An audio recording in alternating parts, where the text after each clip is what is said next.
सभी को मेरा नमस्कार।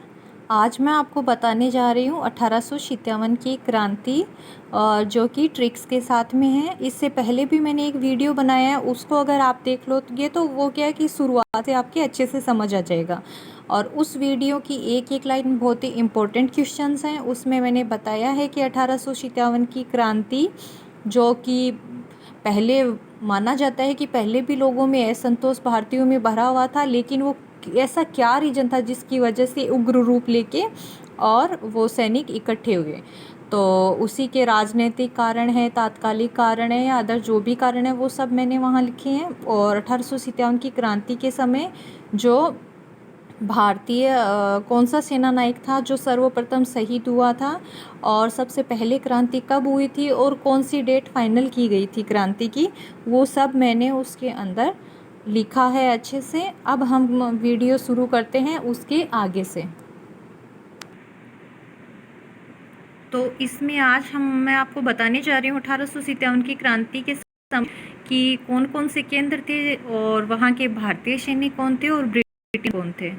तो जो कानपुर है, कानपुर में क्या है कि नाना साहब थे और कैंपबल था ब्रिटिश अधिकारी।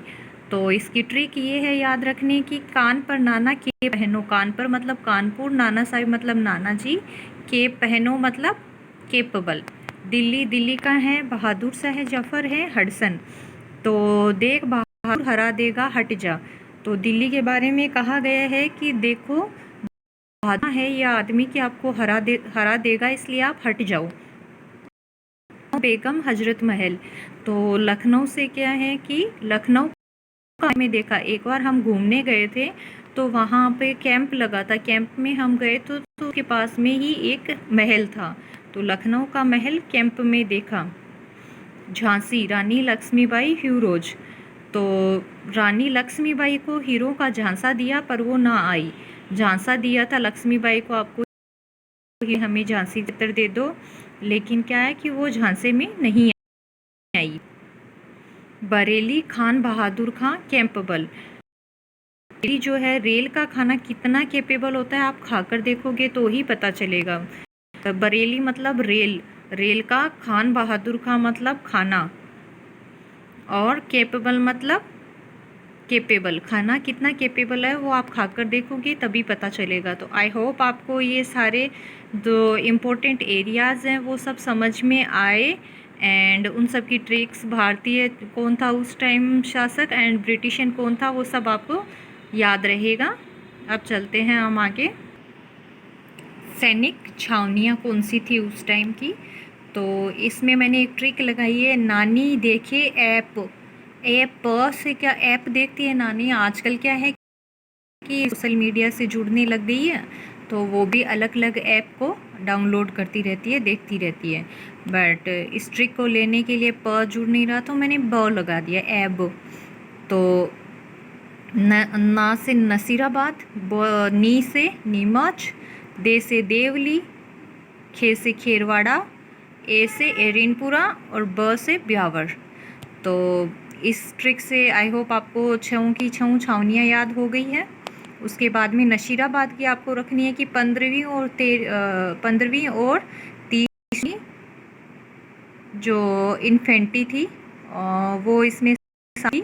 एंड ब्यावर में क्या है, मेर रेजिमेंट हुई थी, वहाँ पर रहती थी। और ब्यावर कहाँ है, अजमेर में, और नसीराबाद भी अजमेर में है। मेर रेजिमेंट जो स्थापित थी वो ब्यावर में थी। देवली जो है वो टोंक में है, तो उसको कोटा कंटिजेंट कहा गया है। नीमच है वो है मध्य प्रदेश एमपी में, जो कि कोटा कंटिजेंट था। और खेरवाड़ा मेवाड़ भीलकोर, और एरिनपुरा जो कि पाली में है। जोधपुर लीजियन, यहाँ पर जो सैनिक छावनी थी वो जोधपुर लीजियन थी। इसके बाद में मैंने साथ में कब हुई थी, तो नशीराबाद 28 हुई थी, और नीमच में 3 जून को हुई थी, एरिनपुरा में 21 अगस्त हुई थी। अब क्या है कि इसमें दो जो 6 क्षेत्र हैं, इनमें से छावनियाँ तो 6 थी, लेकिन उसमें से 2 छावनियों ने भाग नहीं लिया था, और वो है ब्यावर और खेरवाड़ा। मतलब कि 4 ही जगह थी जहाँ पर 4 छावनियाँ थी जहाँ पर क्रांतिकारियों ने भाग लिया या क्रांति हुई। ब्यावर और खेरवाड़ा में क्रांति नहीं हुई थी। आगे चलते हैं। इसके अलावा क्या है कि ये एक युद्ध था जो इम्पोर्टेंट था, इसलिए मैंने आपको बताना चाहा। चोलावास का युद्ध, जो कि 18 सितंबर 1857 को हुआ, इसे का युद्ध भी कहते हैं। एजीजी मोकमेशन का सर काटकर आउवा की से बाहर लटका दिया था इसके अंदर। तो ये इम्पोर्टेंट बहुत बार आता है ये क्वेश्चन, जो कि मोकमेशन का सर काटकर कौन से दरवाजे पे लटकाया, तो आउवा के किले के बाहर। और आउवा के किले के बाहर कौन किसका सर काट के लटकाया गया था, तो वो मेकमोशन का था। कौन से युद्ध के दौरान, चोलावास के। तो इसको गोरोकालो का युद्ध भी कहते हैं और चोलावास का युद्ध भी कहते हैं। अब मेरे को एक इम्पोर्टेंट लग रहा था, सो मैंने दिया है कि अंग्रेजी अधिकारियों को शरण नीमच के एक क्रांतिकारी थे। जो अंग्रेजी अधिकारियों के क्रांतिकारी थे, अंग्रेजी क्रांति का तो क्या है कि एक डूंगला गांव का एक किसान था, जिसने हम इंडियन क्रांतिकारियों के विरोध में आकर के अंग्रेजों का साथ दिया था। उसका नाम था किसान। इसने इंडियंस के विरोध में जाकर के और साथ दिया था अंग्रेजों का, और उन्होंने इस क्रांति के लिए आज भी याद किया जाता है। इसके अलावा एक अलग क्रांतिकारी भी था जिसका नाम था, जो बीकानेर से थे, और वो भी मतलब इंडियंस का उन्होंने भी विरोध किया था और अंग्रेज़ों का साथ दिया था। उनका नाम था सरदार सिंह। उनका भी नाम काफ़ी टाइम पूछा जाता है कि ऐसा कौन सा राजा था जिसने अंग्रेज़ों का साथ दिया था भारतीयों से विरोध करके। सो उनका नाम था सरदार सिंह। इसके अलावा भी है कि कोटा में राम सिंह, कोटा और जयपुर से राम सिंह द्वितीय थे जिन्होंने अंग्रेज़ों का साथ दिया था, और मेवाड़ के स्वरूप सिंह थे।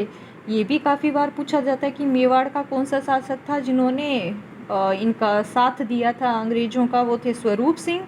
और कोटा और जयपुर से राम सिंह द्वितीय थे।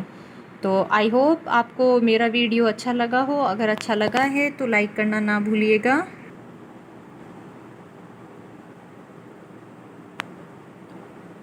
लाइक का बटन दबाना ना भूलिएगा। और भी कुछ आपको जानना है तो कमेंट बॉक्स में जाके कमेंट कीजिएगा।